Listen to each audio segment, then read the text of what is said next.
Sarkar back to my channel Rupali dot Ganesh. কেমন আছো সবাই? আশা করছি ভালো আছো, আর আমি খুব ভালো আছি। তখন রাতে রান্না করব, তো আমি প্রস্তুতি নিয়ে নিচ্ছি। রান্না করব আমি মাংস, মানে চিকেন রান্না করব, মুরগির মাংস। তো সেটা রান্নার জন্য এখানে নিয়েছি এই যে মুরগির মাংস, আদা রসুন বাটা, আর আদা রসুন আমি কুড়িয়ে নিয়েছি, তো মেশিন ছিল তো সেগুলো আর কি। আর এদিকে পেঁয়াজ কুচি, তারপরে যে লঙ্কা, হলুদ, মরিচ, জিরা সেগুলো দিয়ে আর কি ইয়ে করলাম।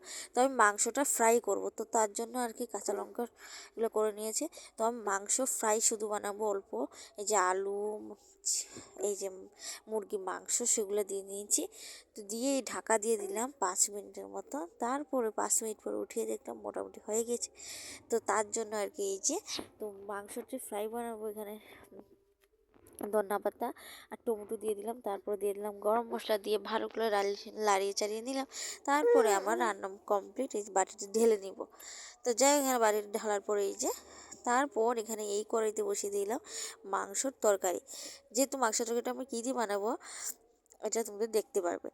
তারপরে এখানে এই যে পেঁয়াজ কুচি, আদা পেস্ট, লবণ পেস্ট সব কিছু করে নিই আর কি, তো পেস্টই বললাম। তো যাই এখানে সব কিছু কুড়িয়ে টুড়িয়ে দিয়ে দিলাম। আর এখানে হলুদ, মরিচ, জিরা, লবণ যা যা মশলা লাগে সব কিছু দিয়ে, কাঁচা লঙ্কা দিয়ে একটু ভালো করে লাড়িয়ে চাড়িয়ে নিলাম। আর একটু জল দিলাম, যেহেতু মানে মশলাটা কষাতে লাগবো, তো তার জন্য।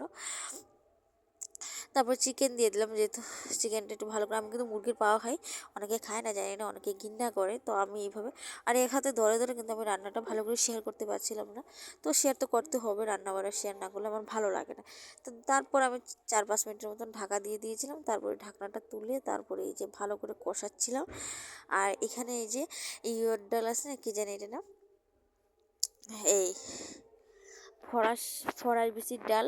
তো এটা এই যে ডালটার আমি দিয়ে দিলাম, ফরাস ডাল দিয়ে মাংস দিয়ে বানাবো। তো এই যে ফরাস ডাল দিয়ে মাংস দিয়ে আর 5 মিনিটের মতন উতলাবো, মানে জাল দিব।